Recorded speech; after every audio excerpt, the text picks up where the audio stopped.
Eva Rock vous accueille dans le club de l'été sur Europe 1. Nous sommes toujours en direct, il est 10h10 et nous sommes ensemble jusqu'à 11h avec notre invitée Faustine Bollard. Faustine, c'est l'heure des bons plans de Lise.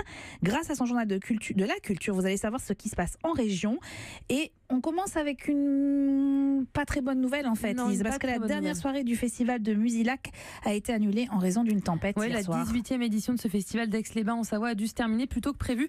Le passage de vent très fort a causé pas mal de dégâts sur le site et a poussé l'organisation à renoncer à la dernière soirée de concert. 9500 festivaliers ont dû être évacués et les concerts d'Ayam, Franz Ferdinand et Chaka Ponk ont dû être annulés. Alors la direction s'est déjà engagée à rembourser les billets et rendez-vous est d'ores et déjà donné l'année prochaine à Musilac les 11, 12, 13 et 14 juillet 2019. Et alors avant de partir en Bretagne, on va faire un détour par Aix-en-Provence pour voir une œuvre de Sophie Calle. Oui, au château Lacoste, à Puy-Sainte-Réparade, c'est près d'Aix-en-Provence, au cœur d'un domaine viticole.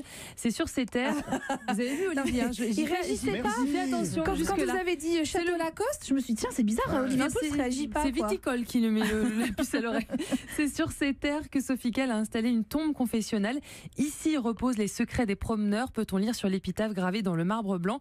Des secrets que chacun peut glisser dans une fente. C'est un dispositif que Sophie Calle a expérimenté pour la première fois en 2014 à Saint-Servais, un village des Côtes-d'Armor. C'est aussi un hasard. Elle avait ensuite reproduit l'expérience dans des cimetières de Genève en 2016 et de New York en 2017. Comme pour chacun de ces tombeaux installations, Sophie Calle le complétera par un happening le samedi 21 juillet. Elle sera là en personne pour récolter les confidences de ceux qui le veulent. Alors pour atteindre cette tombe confessionnelle, il faudra gravir divers sentiers entre les vignes jusqu'à une impasse. L'installation s'accompagne de 2 expositions temporaires qui traitent du deuil. C'est à voir jusqu'au 15 août au château Lacoste à Le Puy-Sainte-Réparade, c'est dans les Bouches-du-Rhône.